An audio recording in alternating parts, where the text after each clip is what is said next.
मुंबई मित्र का आज यहाँ पे इनॉग्रेट हुआ ऑफिस का, नए ऑफिस का। और आज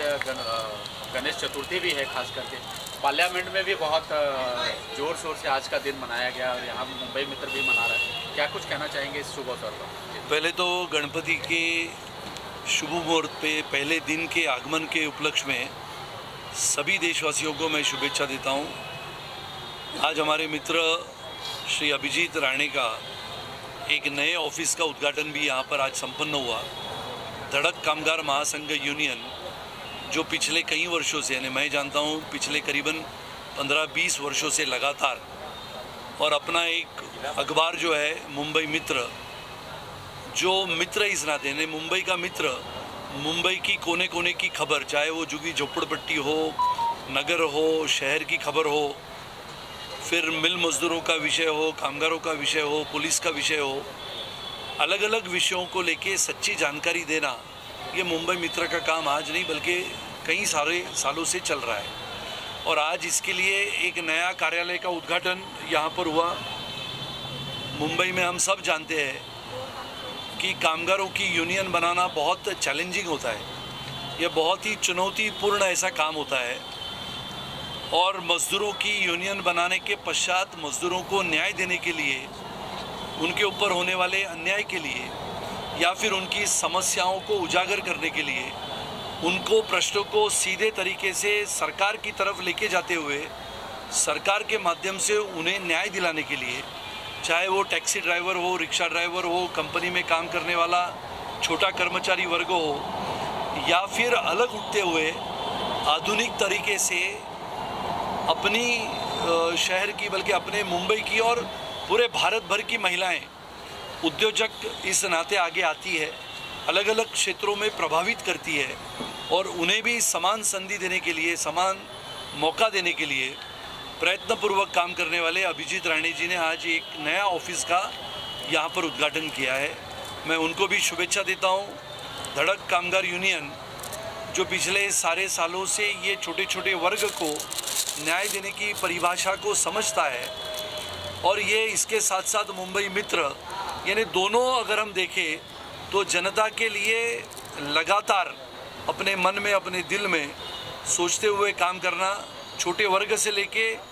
जो शिक्षित वर्ग है, जो एजुकेटेड क्लास है, उसको भी साथ में रखना, ऐसे सभी को साथ में रखते हुए सभी के प्रश्नों को न्याय देने के लिए राजनीति का माध्यम नहीं अवलंबते हुए सामाजिक न्याय की परिभाषा को समझते हुए सामाजिक यानी समाज को न्याय देना, समाज को जो अभिप्रेत है, जिस समाज से हम आते हैं उस समाज के लिए बांधिलकी रखना और उस समाज के लिए प्रेरित होते हुए काम करना, ऐसे काम करने वाले हमारे अभिजीत राणे को मैं शुभेच्छा देता हूं। भगवान से प्रार्थना करता हूं कि आने वाले समय में भगवान सभी को मौका देता है जो काम करता है, आने वाले समय में इन्हें भी समाज जीवन का काम करते हुए समाज नीति के साथ साथ इस देश में राजनीति भी चलती है, तो राजनीति में भी मौका मिले, ऐसा शुभ संदेश और भगवान के चरणों में मैं प्रार्थना करता हूँ।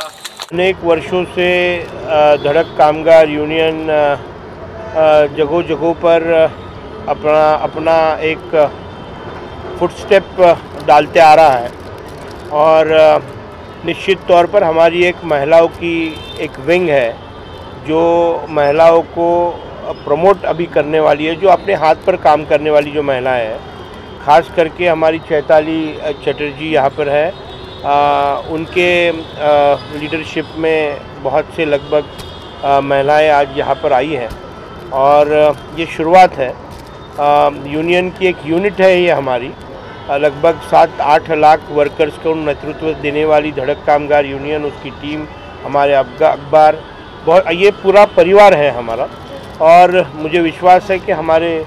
परिवार के पिता तुल्य सम्माननीय सुनील राणे जी यहाँ पर आए हैं, वो यहाँ पर आज हमें सबको मार्गदर्शन देने आए हैं, और आने वाले समय में उनका पूरा मार्गदर्शन हमारे जो महिलाएं हैं, जो अपने आप में एक इंस्टीट्यूशन है, जो हाथ पर काम करते हैं, प्रोडक्शन करते हैं, सेल्स करते हैं, उसमें उनको एजुकेट करना, उनको किस तरीके से बिज़नेस वो कर सके। बेसिकली सुनील राणे जी पॉलिटिशियन के साथ में वो एक एजुकेशनिस्ट भी है और एक अच्छे उद्योगपति भी है, और मुझे लगता है कि he will be a good guide for all of us, और मुझे लगता है कि it will give a very good upliftment to our, ये जो हमारा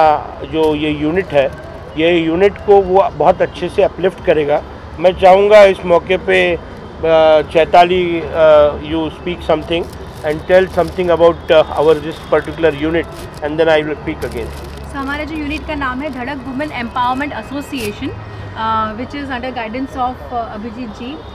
जहाँ पे हमारे जितने भी वुमेन हमारे साथ लेडीज़ जो बिज़नेस में हैं वो हमारे साथ जुड़े हैं, और आगे जाके आगे जो वर्कर्स की लेडीज़ है, they will be teaching them, training them, और उनको हेल्प करेगी उनको बिज़नेस वुमेन बनाने के लिए, और आगे जाके उनके बिज़नेस को आगे बढ़ाने के लिए। Thank you. सुनील जी, भारी संख्या में महिलाएं यहाँ दिख रही हैं, और पार्लियामेंट में आज पहला दिन था, 33% बिल आया हुआ है, क्या कुछ कहना चाहेंगे महिलाओं का भी योगदान? पहले तो सबसे पहले इस देश के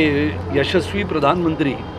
आदरणीय श्री नरेंद्र मोदी जी का मैं मनपूर्वक अभिनंदन करता हूं कि आज नई संसद इस देश के लिए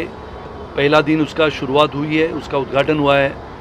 और देश की नई संसद यानी जो पहले संसद थी, आज लोगों को वहां पर जाने का मौका मिलेगा, लोगों को देखने को मिलेगा कि हिंदुस्तान आज़ाद होने के पश्चात 75 वर्ष के बाद एक नई संसद बनी है। ज़माना बदलता है, समय बदलता है, आधुनिकता के माध्यम से भारत एक नई उभरती हुई शक्ति करके लोगों के सामने आ रहा है, बल्कि पूरे विश्व ने G20 के माध्यम से अपनी देश की ताकत, अपनी देश की संस्कृति, अपनी देश की परंपरा को देखा। आने वाला समय यह होगा कि जिस 33% आरक्षण की बात होती थी, लगातार ये चर्चाएं संसद में होती थी कि संसद में महिलाओं का सम्मान तो होता ही है, लेकिन महिलाओं को आरक्षण के तहत 33% आरक्षण अगर विधानसभा में और लोकसभा में मिलता है, इसका समर्थन मैं भारतीय जनता पार्टी का विधायक इस नाते करता हूं। आदरणीय प्रधानमंत्री ने जिस प्रकार से इस देश को नई नई सुविधाएं दी है, जिसका उल्लेख हमने लगातार किया है, सबसे बेहतरीन ऐसा देश के इतिहास में सबसे बेहतरीन ऐसा वॉर मेमोरियल, युद्ध का स्मारक, जिस देश की मिट्टी को बरकरार रखने के लिए, जिस देश की भूमि को सुरक्षित रखने के लिए